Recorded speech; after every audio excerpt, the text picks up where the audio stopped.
Judge Malcolm Bronson was the kind of man people whispered about in reverence and awe, a figure who inspired both admiration and a tinge of fear within the Richmond legal community. His 22-year career on the bench had been defined by his strict, unwavering approach to the law. He was known for his no-nonsense reputation, with an imposing courtroom presence and an iron-fisted approach that left defendants, attorneys, and colleagues alike scrambling to meet his impossible standards. His judgments were harsh but respected, and his commitment to justice seemed absolute. To the public, Bronson embodied the very ideal of lawfulness. He was a man who made no allowances for misconduct, embodying a standard that others could only aspire to follow. Outside of the courtroom, Bronson's life was equally well curated. He lived in a luxurious, sprawling estate with his wife, Deborah, a woman as sophisticated and restrained as her husband.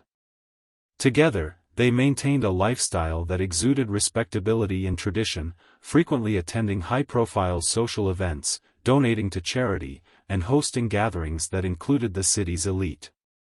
Deborah, elegant and dutiful, played the role of the judge's wife with practiced grace, a supportive partner to Bronson's esteemed role. In every way, the Bronsons appeared to live an ideal life, built on respect and prestige. Yet behind this meticulously constructed facade, there were rumors. Whispers circulated quietly within the courthouse, unconfirmed murmurs about Judge Bronson's private life that didn't quite align with his image. Court staff began to notice peculiarities. The judge had a habit of requesting private, closed-door meetings with certain female defendants, often those with vulnerable backgrounds or cases that wouldn't attract much attention.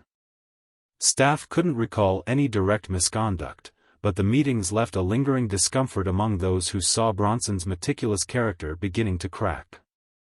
One clerk, a young woman named Marie, had been working late one evening, filing paperwork in the hall outside Bronson's chambers when she overheard snippets of conversation that struck her as strange. The voice on the other side of the door, a woman's voice, was muffled but anxious. Bronson's tone, usually restrained and composed, held a warmth that Marie had never heard from him before, almost as if he was coaxing. It seemed out of place, but she brushed it off, chalking it up to a tired mind playing tricks after a long day. But when these late meetings became more frequent, Marie found herself unable to shake the unease that gnawed at her every time Bronson requested a private session with another woman. Outside the courthouse, there were other hints, threads that, while individually innocuous, together painted a picture that was far less pristine than Bronson's public image suggested. For years, he'd maintained close financial ties with several influential local business owners. It wasn't uncommon for high-ranking officials to network, of course, but Bronson's relationships seemed to exceed the boundaries of typical professional connections. His name appeared on donor lists, he frequented their private clubs, and he accepted generous, campaign contributions from these figures, despite being a judge without a public election to win. It was all technically legal, a convenient loophole that Bronson exploited under the guise of civic duty. Inwardly, Bronson enjoyed his unchecked power and influence, the thrill of bending rules while maintaining the illusion of righteousness. He reveled in the admiration of his colleagues and the deference shown to him by those in lower positions. Over time, this satisfaction evolved into entitlement, a dangerous belief that he was somehow untouchable. The boundaries of propriety and legality began to blur, and he grew bolder, allowing his impulses and desires to seep into his conduct, both inside and outside the courtroom. These whispers and rumors, while pervasive, never gained traction beyond idle speculation. Bronson's reputation was a carefully constructed shield, a fortress that seemed impervious to scandal or accusation. It was easy to dismiss the murmurings as exaggerations or envy. No one would dare openly challenge him. After all, he was the judge, the law itself, in the eyes of the community. But as the signs of misconduct grew harder to ignore, an unspoken tension began to simmer beneath the surface, hinting at the possibility that perhaps, just perhaps, Judge Bronson's impeccable facade was nothing more than a well-maintained illusion.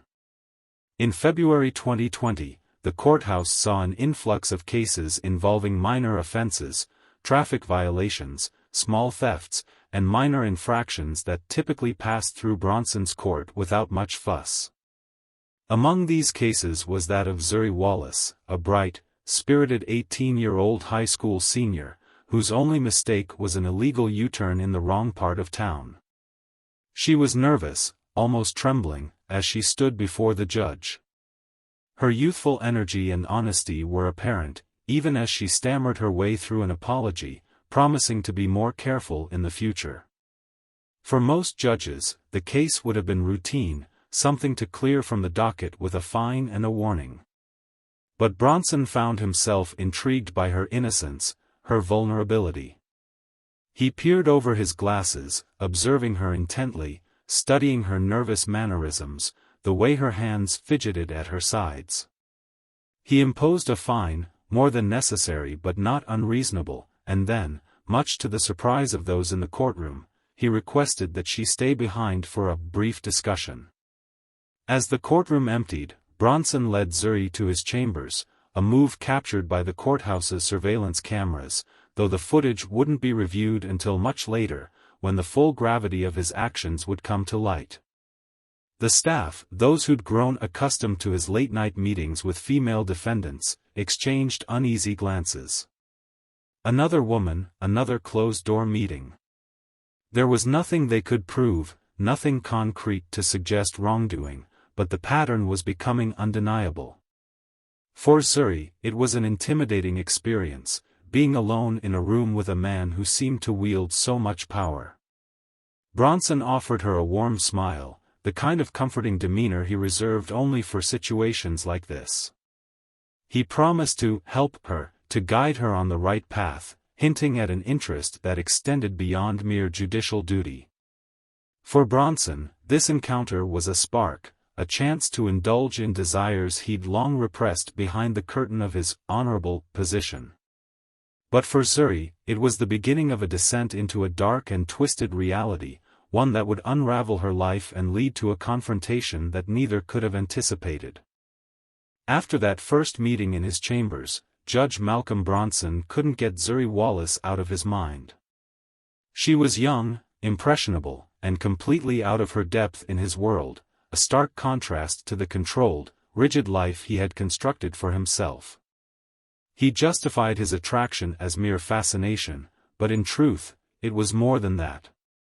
She represented something he had denied himself for years: freedom, excitement, and the thrill of doing something forbidden.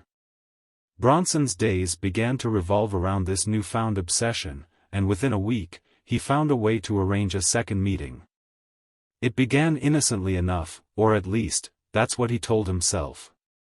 Bronson reached out to her, using an untraceable number, asking if she needed any advice about her future, especially as she faced decisions about college and career. She was surprised to hear from him, of course, but in her young mind, it seemed like an opportunity too good to pass up, a respected judge willing to mentor her. She saw it as an unexpected stroke of luck, a sign that perhaps someone powerful believed in her potential. They met at a small cafe on the outskirts of town. Bronson wore a hat and sunglasses, looking almost comically out of place, his usual composed demeanor replaced by a nervous excitement he couldn't quite conceal. Zuri was polite, yet visibly uncertain. She didn't understand his interest in her. The awkwardness of their conversation reflected her discomfort as he asked about her life, her friends, her dreams. But by the end of the coffee meeting, Bronson had convinced her that he genuinely wanted to help. He mentioned contacts in the legal field and assured her that he could offer invaluable guidance. She hesitated but eventually agreed to meet him again. And so, what began as a mentorship evolved into something more sinister. Over the weeks, their meetings became increasingly frequent. They no longer confined themselves to public places. Bronson began booking rooms in a discreet hotel across town, using a pseudonym to avoid suspicion. Zuri, innocent and eager to trust, believed he had her best interests at heart, though she sensed something unprofessional about the arrangement. She knew there were boundaries he crossed in the way he complimented her, sometimes touching her hand or shoulder in ways that lingered a bit too long, but she felt trapped between her unease and the chance at a promising future. Meanwhile, back at the courthouse, people were beginning to notice Judge Bronson's strange behavior. He was often absent, slipping out of his office for hours without explanation. His punctuality, once a defining trait, began to waver, and he seemed distracted, even during critical cases. His colleagues brushed it off initially, attributing it to the stress of his demanding position. But for some, his sudden preoccupation hinted at something deeper, a chink in the armor of his flawless public image. By April 2020, Zuri's life took an unexpected and shocking turn. She discovered she was pregnant, a reality that hit her with the force of a speeding train. The realization left her breathless, fear and confusion swirling in her mind. She had been careful, or at least as careful as someone her age and in her position could be. Still, she had hoped that whatever existed between them was fleeting, something that wouldn't have long-lasting consequences. But now, the consequences were real, and there was no escaping them. With trembling hands, Zuri dialed Bronson's number. When he finally answered, she choked out the news, expecting some form of support or reassurance. But the reaction she received was far from comforting. Bronson, initially silent, eventually responded with cold detachment, warning her to take care of it and refusing to discuss the matter any further. For the first time, Zuri saw the judge for what he truly was, a man who was willing to discard her the moment things got complicated. As the weeks passed, Bronson cut all ties with her, blocking her number and ignoring her messages. Zuri was left alone to grapple with her new reality, terrified and unsure of how to proceed. She debated her options, but deep down, she knew she couldn't simply erase what had happened. Her decision to keep the baby was as much an act of defiance as it was a declaration of resilience. She would face the consequences, even if he wouldn't. In December 2020, Zuri gave birth to a son, Malik. The birth was bittersweet. Though she loved her child deeply, she was acutely aware of the struggles awaiting them both. Her dreams of college and a successful career were suddenly distant, overshadowed by the responsibilities of single motherhood. To the outside world, Malik's father was unknown, there was no name listed on the birth certificate, and Zuri maintained a careful silence. She told herself she could handle it, that she didn't need Bronson's help or approval. But her father, Zuri Wallace, noticed the strain on his daughter, and he couldn't shake the feeling that there was more to her story than she was letting on. Rashad was a straightforward man, honest and protective, and he had always been fiercely proud of his daughter. When he noticed Bronson acting oddly during a chance encounter, his suspicion took root. The judge, normally composed and indifferent, seemed visibly uncomfortable when Rashad introduced Malik, looking away almost immediately. It was subtle, but to Rashad, it was enough of a clue. He began connecting the dots, his mind racing through possibilities, each more disturbing than the last. Quietly, Rashad started his own investigation. He reached out to friends, gathered information on Bronson, and even hired a private investigator to look into the judge's history. What he uncovered confirmed his worst suspicions. Bronson had a pattern of mentoring young women with troubled backgrounds, many of whom had faced minor offenses that brought them into his court. The investigator also managed to unearth records of hotel bookings made under a false name, an alias that the judge used to conceal his meetings with Zuri. It was all becoming horrifyingly clear. Fueled by anger and a need for justice, Rashad confronted Bronson at the courthouse one morning, demanding answers. The judge, maintaining his facade, denied everything, insisting that any suggestion of impropriety was baseless and malicious. But Rashad was undeterred, refusing to let Bronson evade responsibility. Though Bronson's words remained measured, his face betrayed the first hint of panic. The confrontation shook him to his core, forcing him to realize that his carefully guarded secrets were on the verge of unraveling. With his life spiraling out of control, Bronson took drastic steps to protect himself. He began issuing veiled threats through intermediaries, hoping to silence Zuri and her family. It was a tactic designed to intimidate, a desperate attempt to maintain his power. Yet Rashad's resolve only grew stronger, his determination to expose Bronson undiminished. For Bronson, it was a game of survival. But for Zuri and her family, it was a fight for truth and justice. As Rashad Wallace dug deeper, his quiet investigation began to shake the very foundations of Judge Malcolm Bronson's world. The information he gathered painted a disturbing picture, one that went far beyond Zuri. Bronson, with his polished image and ironclad reputation, had a history of exploiting his position, but no one had ever challenged him openly. Now, however, Rashad's pursuit of the truth was a threat that Bronson couldn't ignore. The deeper Rashad looked, the more enraged he became. He pored over old court records and sought out women who had appeared before Bronson in the past, attempting to piece together the judge's hidden pattern of misconduct. Some of the women he approached were reluctant to speak, fearing the consequences of going against such a powerful figure. Others had moved on, suppressing painful memories. But Rashad's persistence, combined with his genuine desire for justice for his daughter and grandson, eventually led a few to open up, confirming his worst suspicions. Stories emerged of Bronson's so-called mentorship approach with young, vulnerable women. Each story was a damning blow to Bronson's facade, exposing a pattern of manipulation and abuse of power. Meanwhile, Zuri's life became a daily struggle. Between school, work, and caring for Malik, she barely had a moment to herself. The once determined young woman was now a shadow of herself, worn down by the constant worry and fatigue. Her father's investigation was a small comfort, a reminder that she wasn't alone, but the weight of Bronson's betrayal continued to press down on her. She had hoped, naively perhaps, that he would eventually take responsibility for Malik, if not for her. But after months of silence and rejection, she knew he would never come forward willingly. In early October 2022, Zuri made a decision. She was done waiting for Bronson to acknowledge his child, done with the fear and humiliation. She needed to confront him, but this time, she would have the upper hand.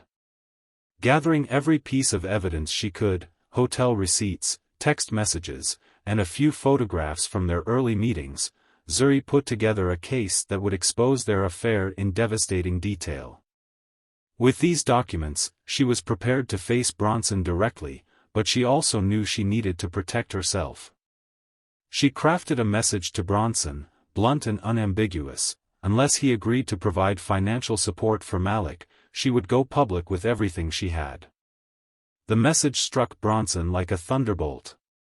He was in the middle of a case when his phone buzzed with the notification. The words on the screen blurred as his mind raced through the potential consequences. His heart pounded as he imagined the fallout: his reputation, his career, and his family life, all hanging by a thread.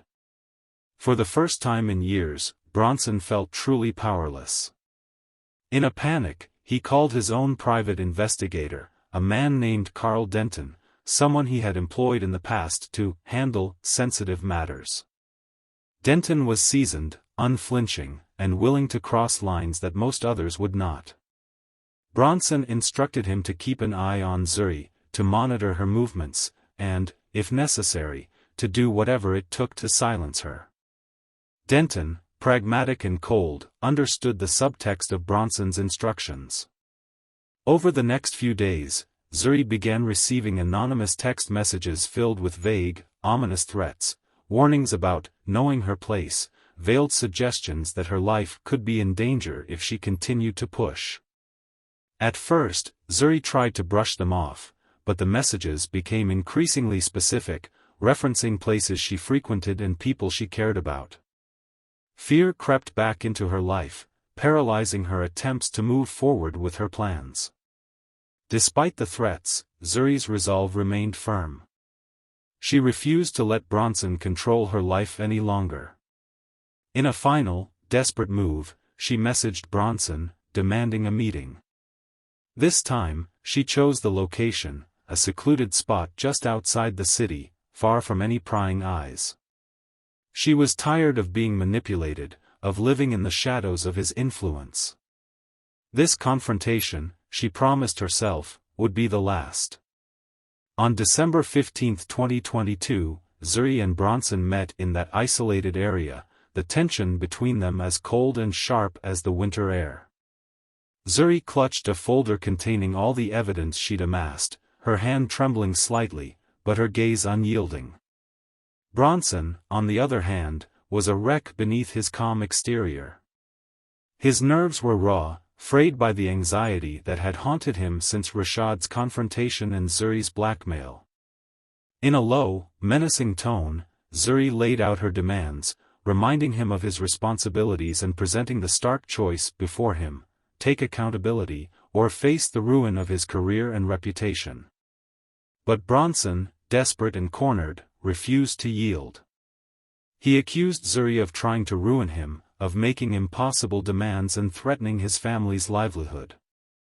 His words grew more erratic, his voice shaking as he hurled accusations at her, dismissing her as a distraction he wished he'd never indulged. To him, Zuri was no longer a young woman deserving of compassion, but a threat he needed to neutralize. In that heated moment, the lines between anger and desperation blurred for Bronson. He saw his entire world collapsing, everything he had worked for slipping away because of her. In a moment of blind rage, he reached out, his hands clenching as he tried to silence her, to make her see that he was not a man who could be threatened. The situation spiraled out of control. His desperation took hold, overriding every ounce of logic, and the world around him faded as he committed an unthinkable act. A month later, hikers discovered Zuri and Malik's bodies in the secluded area. The scene was horrific, a grim testament to the brutality that had unfolded. Forensic evidence soon connected Bronson to the crime, his DNA found under Zuri's fingernails, and tire tracks leading investigators to his vehicle. By then, however, Bronson was already scrambling, trying to destroy evidence and cover his tracks, aware that his time was running out.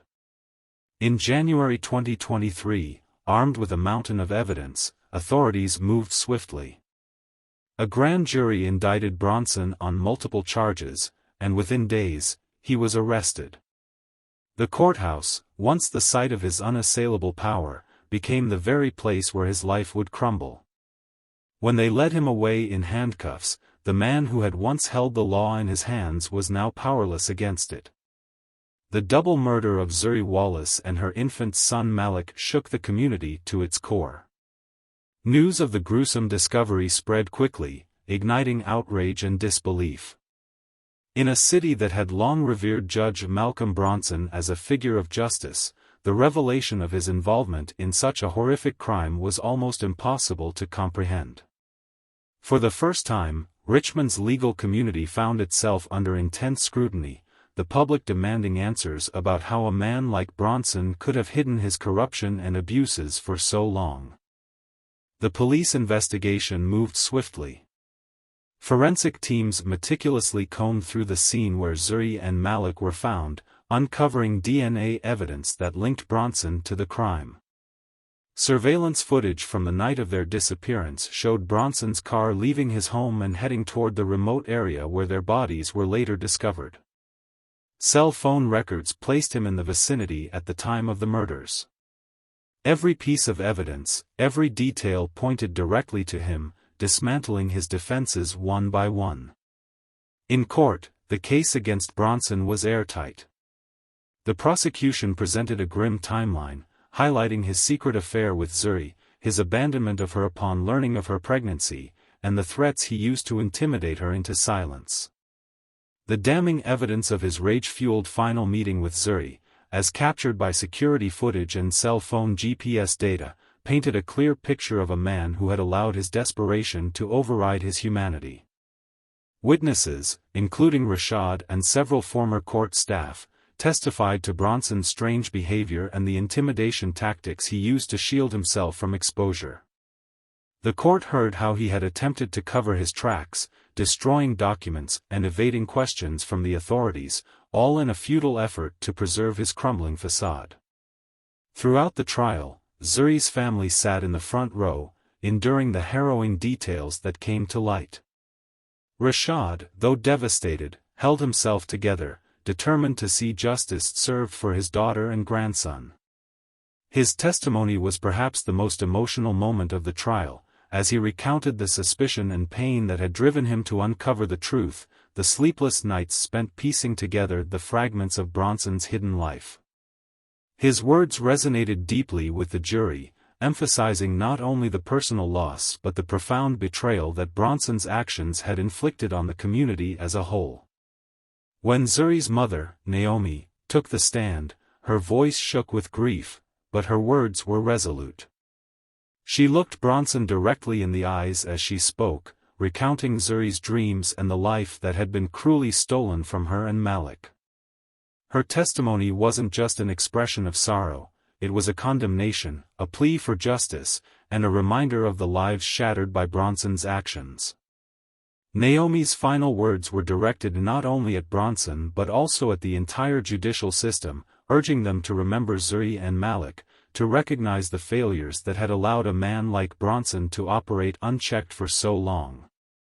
As the trial neared its conclusion, the defense attempted to argue that Bronson's actions had been a result of stress and mental health issues. They portrayed him as a man who had lost control under extreme pressure, hoping to sway the jury's sympathy.